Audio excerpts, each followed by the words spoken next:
एक बार की बात है, एक गांव में एक पति हरिया और उसकी पत्नी बिमला रहते थे। हरिया बहुत ही मेहनती जबकि उसकी पत्नी बिमला बहुत ही आलसी थी। वह रोज रोज घर के काम से बचने का कोई बहाना बनाती रहती थी। एक दिन हरिया शाम को खेत से काम करके आया। उस समय बिमला खाट पर सो गई। जब हरिया ने का कारण पूछा तो उसने कहा कि मेरे पैरों में बहुत दर्द है, इसलिए मैं कॉल नहीं कर पा रही हूँ। ये देखकर बेचारे हरिया ने शाम का खाना बनाया और अपनी पत्नी को भी खाने को दिया। अगले दिन भी विमला अपने पेट के दर्द का बहाना बनाकर खाट पर पड़ी रही। हरिया ने जाते समय विमला को कहा कि अगर तुम्हारे पेट का दर्द ठीक हो जाए तो तुम उठकर कुछ खाना रखा है वो खा लेना, मैं शहर में धान के बीज लेने जा रहा हूँ। विमला ने सोचा कि बहुत दिन से मुझे कुछ अच्छा खाने को नहीं मिला है, इसलिए आज तो मैं दम आलू की सब्जी बनाऊंगी।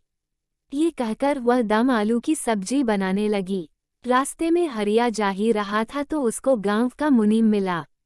हरिया ने मुनीम के पूछने पर बताया कि वह शहर में धान के बीज लेने जा रहा है।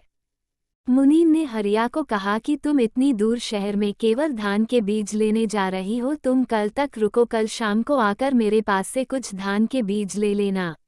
आज शाम को हमारे घर पूजा है, तुम अपनी बीवी के साथ हमारे घर पर आकर खाना खा लेना। जब हरिया को शहर नहीं जाना पड़ा तो मैं उल्टा घर की तरफ जाने लगा। घर के पास पहुंचकर उसको दम आलू की सब्जी की बहुत ही अच्छी खुशबू आने लगी। जब उसने खिड़की से झांक कर देखा तो उसकी पत्नी दम आलू की सब्जी बना रही थी। तब उसको सारा माजरा समझ आया कि उसकी पत्नी उसको बेवकूफ़ बना रही है। इसके बाद हरिया शाम को ही सीधा घर पर आया। वह मुनीम के घर से खाना खाकर आया था। जब हरिया की बीवी ने उसको खाना बनाने के लिए कहा तो उसने बोला कि मैं तो खाना उनके घर से खाकर आया हूँ, तुम सत्तू घोलकर खा लो। जब हरिया बीवी को पता लगा कि मुझे खाकर आया है तो उसका माथा ठनका। उसने सोचा कि इतना अच्छा खाने का मौका निकल गया। अगले दिन सुबह हरिया ने अपनी बीवी को सिखाने के लिए उसको नीम के पत्तों का रस पीने को दिया। उसने अपनी पत्नी को स्पीकर तुम्हारे पैरों का पेट ठीक हो जाएगा। उसके मना करने पर भी उसने वह नीम के पत्तों का रस अपनी बीवी को पिला दिया।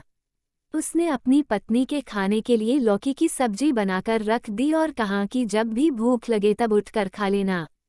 उसकी पत्नी को लौकी की सब्जी बिल्कुल अच्छी नहीं लगती, इसलिए उसने वह सब्जी फेंक दी।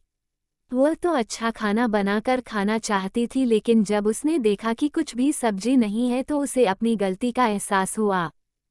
शाम को जब हरिया आया तो उसने बताया कि वह आज फिर से जगदीश के यहाँ पूजा में गया था और वहीं पर उसने अच्छे अच्छे पकवान खाए और वह अपने लिए कुछ पकवान बांधकर भी लाया है।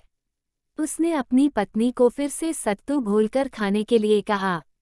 उसकी पत्नी ने सत्तू घोलकर खा लिया, लेकिन उसे अभी भी भूख लग रही थी, जिसके कारण वह अपने पति हरिया के सोने के बाद उठी और अपने पति के द्वारा लाई गई खाने की पोटली को खोलकर खाने लगी। तभी हरिया उठ गया। अपनी पत्नी को देखकर विमला ने सारी सच्चाई बता दी और कहा कि उसने काम से बचने के लिए पेट में दर्द का बहाना बनाया था, मैं आगे से ऐसा नहीं करेगी और घर का सारा काम करेगी। उसने अपने पति से पूछा कि क्या वह है खाना खा सकती है। तब उसके पति ने कहा कि वह खाना है उसके लिए लाया था। उसे पता चल चुका था कि बहाना बना रही है और उसने उसे दम आलू की सब्जी बनाते हुए भी देखा था। बाद में सब बात पता चलने के बाद वह दोनों खूब हंसे।